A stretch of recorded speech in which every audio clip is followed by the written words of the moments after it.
அமைச்சரவை கூட்டத்தில் எடுக்கப்பட்ட முடிவுகள் குறித்து அமைச்சர் CTR நிர்மல்குமார் செய்தியாளர்கள் சந்திப்பில் தெரிவித்தார். இது தொடர்பான கூடுதல் விவரங்களுடன் இணைகிறார் எமது செய்தியாளர் மகேந்திரன். மகேந்திரன், வணக்கம். மேலும் விவரங்களை பதிவு செய்யலாம். முதலமைச்சர் விஜய் தலைமையில் இன்று சென்னை தலைமைச் செயலகத்தில் அமைச்சரவை கூட்டமானது நடைபெற்றது. சுமார் 1.5 மணி நேரத்துக்கு மேலாக நடைபெற்ற இந்த அமைச்சரவை கூட்டத்தில் பல்வேறு முக்கிய முடிவுகள் எடுக்கப்பட்டிருக்கிறது.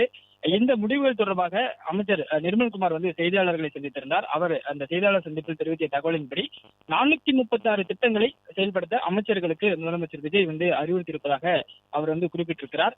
குறிப்பாக பல்வேறு துறைகளுக்கும் அவர்கள் துறை சார்ந்து குறிப்பிட்ட அளவிலான திட்டங்கள் பிரித்து கொடுக்கப்பட்டிருப்பதாகவும் இந்த திட்டங்களை உடனடியாக செயல்படுத்த அதன் மீது நடவடிக்கை எடுக்க வேண்டும் என்று முதலமைச்சர் இன்றைய அமைச்சரவை கூட்டத்தில் அறிவுறுத்தல் வழங்கியிருப்பதாக அமைச்சர் நிர்மல்குமார் தெரிவித்திருக்கிறார்.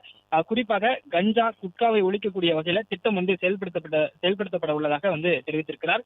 தொழில் முதலீடு ஊக்குவிப்பு மற்றும் வர்த்தகத்திற்கு 37 திட்டங்கள் ஒதுக்கப்பட்டிருக்கிறது. இந்த 37 திட்டங்களை துறை சார்ந்த அமைச்சர் செயல்படுத்த வேண்டும். அதற்கான நடவடிக்கைகளை அடுத்து வரக்கூடிய நாட்களில் மேற்கொள்ள வேண்டும் என்று அறிவுறுத்தலானது வழங்கப்பட்டிருக்கிறது. அதே போன்று மதுவிலக்கு ஆயத்தீர்வை துறைக்கு 30 திட்டங்கள் ஒதுக்கப்பட்டிருக்கிறது.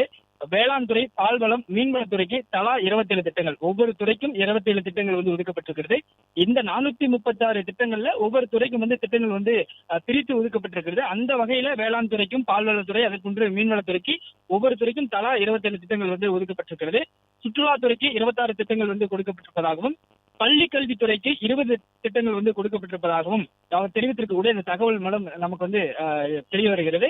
குறிப்பாக சிறப்பு திட்ட அமலாக்கத்துறை சார்பில் திட்டங்கள் உருவாக்கப்பட்டு எதை நோக்கி செயல்பட வேண்டும், இந்த திட்டங்களுக்கான நடவடிக்கைகளை அடுத்து வரக்கூடிய நாட்களில் மேற்கொள்ள வேண்டும் என்று முதலமைச்சர் அறிவுறுத்தியிருப்பதாக தகவல் கூறியிருக்கிறார்கள். ஒவ்வொரு துறைக்கும் இந்த திட்டங்கள் ஒதுக்கப்பட்டிருக்கிறது. அந்த திட்டங்களை நோக்கி தான் அடுத்து வரக்கூடிய நாட்களில் உங்களுடைய நடவடிக்கைகள், அமைச்சர்களுடைய நடவடிக்கைகள் இருக்க வேண்டும் என்று முதலமைச்சர் இந்த அறிவுறுத்தலை வழங்கியிருக்கிறார். குறிப்பாக இந்த அமைச்சரவை கூட்டத்தை பொறுத்தவரை தமிழ்நாட்டில் பல்வேறு விவகாரங்கள் தொடர்பாக மேலும் சில விவகாரங்கள் தொடர்பாக விவாதிக்கப்பட்டிருக்கிறது. போதையில்லா தமிழகத்தை உருவாக்க வேண்டும், லஞ்சம் லாவண்யமற்ற தமிழகத்தை உருவாக்க வேண்டும் உள்ளிட்ட பல்வேறு விவகாரங்கள் தொடர்பாக அமைச்சர்களுடன் முதலமைச்சர் கலந்து ஆலோசித்து அந்த விவாதம் நடைபெற்றதாகவும் சொல்லப்பட்டிருக்கிறது.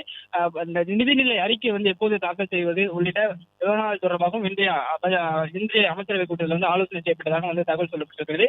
இளைஞர் முன்னேற்றம், மகளிர் முன்னேற்றம், விவசாயிகள், மீனவர்கள் உள்ளிட்ட பிரச்சனைகள் தொடர்பாகவும் அமைச்சரவை கூட்டத்தில் முதலமைச்சர் அமைச்சர்களிடம், துறை சார்ந்த அமைச்சர்களிடம், அவர்களுடைய துறை சார்ந்த அமைச்சர்களிடம் இது தொடர்பாக இளைஞர்கள் முன்னேற்றம், மகளிர் முன்னேற்றம், விவசாயிகள் மற்றும் மீனவர்கள் நலன் தொடர்பாக கருத்துக்களை கேட்டதாகவும் அமைச்சர் தகவல் தெரிவித்திருந்தார்.